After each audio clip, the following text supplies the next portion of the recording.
نبی کریم صلی اللہ علیہ وآلہ وسلم سارے عالم کے لیے رحمت بنا کر مبعوث کیے گئے ہیں، جن کی رحمت کا اثر صرف انسانوں تک ہی محدود نہ تھا بلکہ اس سے بڑھ کر آپ کا سایہ رحمت چرند پرند حیوانات تک کے لیے عام تھا۔ جہاں آپ صلی اللہ علیہ وآلہ وسلم نے اپنی تعلیمات کے ذریعے جانوروں کے ساتھ نرمی کی ہدایات دیں، وہیں عمل کے ذریعے بھی جانوروں کے ساتھ رحم و کرم کا معاملہ کر کے دکھایا۔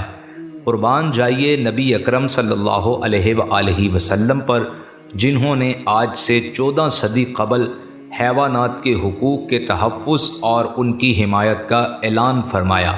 آپ صلی اللہ علیہ وآلہ وسلم نے جانوروں کو بھوکا رکھنے، انہیں تکلیف دینے، ان پر سخت سے زائد بوجھ لادنے سے منع فرمایا، نیز جانور کو نشانہ بنانے، جانور پر لعنت کرنے والے کو مجرم قرار دیا۔ جانوروں کو تکلیف دینے کو آپ صلی اللہ علیہ وآلہ وسلم نے دل کی سختی میں سے شمار کیا۔ جانوروں کے ساتھ حضور علیہ الصلاۃ والسلام کے رحم و کرم اور نرمی کے بے شمار واقعات ہیں۔ زمانہ جاہلیت میں جانوروں کو تکلیف دینے کے لیے کھیل کی صورت میں تیروں کے ذریعے سے چھلنی کیا جاتا تھا۔ آپ صلی اللہ علیہ وآلہ وسلم نے اس سے منع فرمایا۔ ایک دفعہ ابن عمر قریش کے چند نوجوانوں کے پاس سے گزرے جو ایک زندہ پرندے کو لٹکا کر نشانہ بازی کر رہے تھے۔ وہ ابن عمر رضی اللہ تعالی عنہ کو دیکھ کر متفرق ہو گئے۔ ابن عمر نے ان سے دریافت کیا، یہ کس نے کیا ہے؟ اس فعل کے مرتکب پر اللہ کی لعنت ہے۔ پھر ابن عمر رضی اللہ تعالی عنہ نے آپ علیہ الصلاۃ والسلام کا قول نقل کیا، اللہ کی لعنت اس شخص پر کہ جس نے نشانہ بازی کے لیے ذی روح کو استعمال کیا۔ ایک دفعہ ابن عمر رضی اللہ تعالی عنہ یحییٰ بن سعید کے پاس آئے تو دیکھا کہ ایک غلام مرغی کو باندھ کر نشانہ بازی کر رہا ہے۔ ابن عمر نے اس مرغی کو کھول دیا، پھر لوگوں کی طرف متوجہ ہو کر فرمانے لگے، اس بچے کو ڈراؤ، اس طرح پرندے کو قید کر کے قتل کرنے سے روکو، اس لیے کہ آپ صلی اللہ علیہ وآلہ وسلم نے جانوروں کو قید کر کے قتل کرنے سے منع فرمایا ہے۔ اولاد سے فطری محبت جس طرح اللہ تعالیٰ نے انسانوں میں رکھی ہے، اسی طرح اللہ تعالیٰ نے یہ جذبہ جانوروں کو بھی عطا کیا ہے۔ بعض طاقتور جانور تو اولاد کی جدائی پر حملہ آور بھی ہو جاتے ہیں، لیکن جو جانور کمزور ہو وہ اولاد سے جدائی کے غم میں گھٹ جاتا ہے۔ اسی طرح کا ایک واقعہ آپ صلی اللہ علیہ وآلہ وسلم کے سفر میں پیش آیا۔ ابن مسعود رضی اللہ تعالی عنہ فرماتے ہیں، ہم سفر میں تھے، آپ صلی اللہ علیہ وآلہ وسلم کسی ضرورت کے لیے تشریف لے گئے۔ اتنے میں ہم نے ایک سرخ پرندے کو اس کے چوزوں سمیت دیکھا، لہٰذا ہم نے بچوں کو اٹھا لیا۔ ان چوزوں کی ماں آپ صلی اللہ علیہ وآلہ وسلم کی خدمت میں حاضر ہوئی اور اپنے بازو ہلا کر کچھ کہنے لگی۔ آپ صلی اللہ علیہ وآلہ وسلم نے صحابہ کرام سے پوچھا، کس نے اس پرندے کے بچوں کو اس سے جدا کر کے تکلیف دی ہے؟ اس کے بچوں کو لوٹا دو۔ زمانہ جاہلیت میں مسلح کا طریقہ رائج تھا، جس میں زندہ جانوروں کے اعضاء کاٹ کے انہیں تکلیف دی جاتی تھی۔ آپ صلی اللہ علیہ وآلہ وسلم نے اس طریقہ کار کی مذمت کی اور اس کے مرتکب پر آپ صلی اللہ علیہ وآلہ وسلم نے لعنت فرمائی۔ ایک دفعہ ایک مسلح زدہ گدھا آپ صلی اللہ علیہ وآلہ وسلم کے قریب سے گزرا تو آپ علیہ الصلاۃ والسلام نے اس کے مرتکب پر لعنت فرمائی۔ بے زبان جانور انسانوں کے مقابلے میں زیادہ احسان کے مستحق ہوتے ہیں، کیونکہ وہ اپنی تکلیف بیانی کے لیے زبان نہیں رکھتے۔ لہٰذا آپ صلی اللہ علیہ وآلہ وسلم نے جہاں انسانوں کے ساتھ احسان کی تعلیم دی ہے، وہیں جانوروں کے ساتھ بھی احسان کی ترغیب دی ہے، بلکہ بعض مواقع پر جانوروں کے ساتھ احسان کو مغفرت کا ذریعہ قرار دیا۔ آپ صلی اللہ علیہ وآلہ وسلم نے فرمایا، ایک مسافر پیاس سے بے تاب ہو کر کنویں میں اتر کر پانی پی لیتا ہے، جب کنویں سے باہر نکلتا ہے تو کیا دیکھتا ہے کہ ایک کتا پیاس کی شدت سے کیچڑ کھا رہا ہے۔ اس شخص نے محسوس کیا کہ یہ کتا بھی میری طرح ہی پیاسا ہے، لہٰذا وہ شخص کنویں میں اترا اور اپنے موزے میں پانی بھر لیا اور کتے کو سیراب کیا۔ اس خدمت پر اللہ نے اس بندے کی قدردانی کی اور اللہ تعالیٰ نے اس کی مغفرت کر دی۔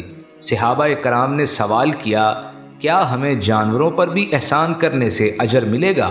آپ صلی اللہ علیہ وآلہ وسلم نے فرمایا، ہر ذی روح پر احسان کرنے سے اجر ملے گا۔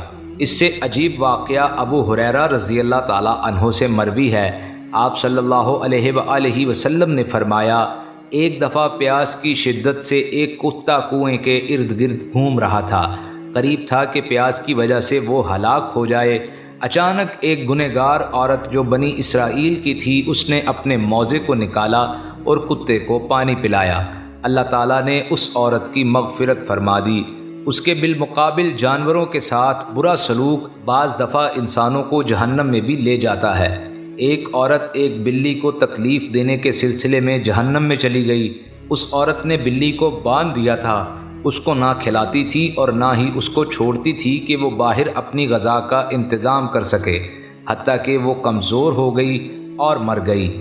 جانوروں کے ساتھ آپ صلی اللہ علیہ وآلہ وسلم خود بھی نرمی کا برتاؤ کرتے تھے اور صحابہ کرام کو بھی اس کی تلقین فرماتے۔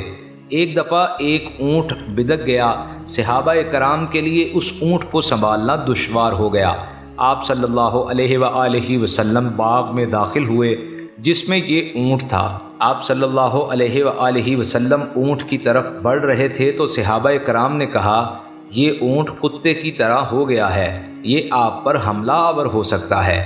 آپ صلی اللہ علیہ وآلہ وسلم نے فرمایا، گھبرانے کی کوئی بات نہیں۔ آپ نے اس اونٹ پر نظر الفت کی تو وہ اونٹ سجدہ ریز ہو گیا۔ آپ نے اس کی پیشانی پکڑی اور اسے کام پر لگا دیا۔ یہ دیکھ کر صحابہ کرام کہنے لگے، جب جانور آپ کو سجدہ کر سکتا ہے، ہم انسان ہو کر آپ کو سجدہ کیوں نہ کریں؟ تو آپ نے فرمایا، کسی انسان کے لیے سجدہ درست نہیں۔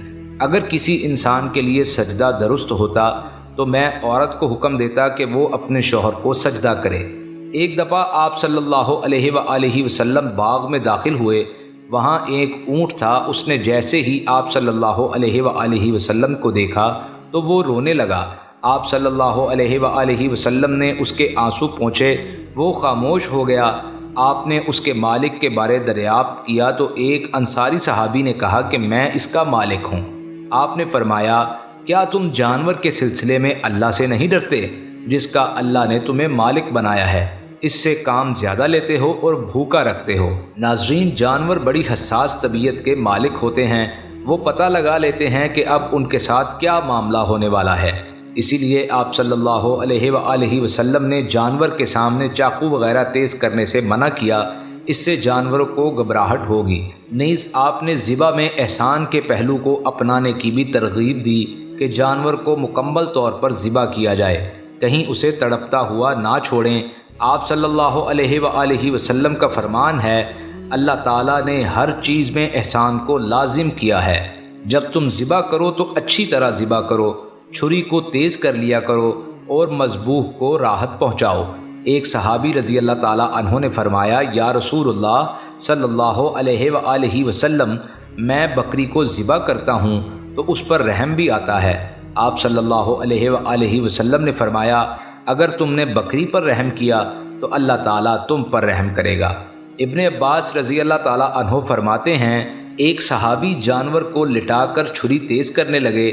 آپ صلی اللہ علیہ وآلہ وسلم نے فرمایا، تم اس جانور کو کئی موتوں سے مارنا چاہتے ہو، لٹانے سے پہلے ہی چھری کیوں نہ تیز کی؟ ابو امامہ رضی اللہ تعالیٰ عنہ فرماتے ہیں، جس نے چڑیا ہی پر ہی رحم کیوں نہ کیا ہو، اللہ تعالیٰ روز محشر اس پر رحم فرمائیں گے۔ نیز آپ صلی اللہ علیہ وآلہ وسلم نے جانور پر لعنت کرنے سے بھی منع فرمایا۔ ایک سفر میں ایک صاحب جانور پر لعنت کرنے لگے۔ آپ نے فرمایا، جس نے اس اونٹنی پر لعنت کی ہے وہ ہمارے ساتھ نہ آئے۔ الغرض، آپ صلی اللہ علیہ وآلہ وسلم کی زندگی جانوروں پر رحم کے واقعات سے بھری پڑی ہے۔ یہ چند واقعات ہیں جس سے ہمیں عبرت و نصیحت حاصل کرنے کی ضرورت ہے کہ ہم خلق خدا کے ساتھ رحم و کرم کا معاملہ کریں۔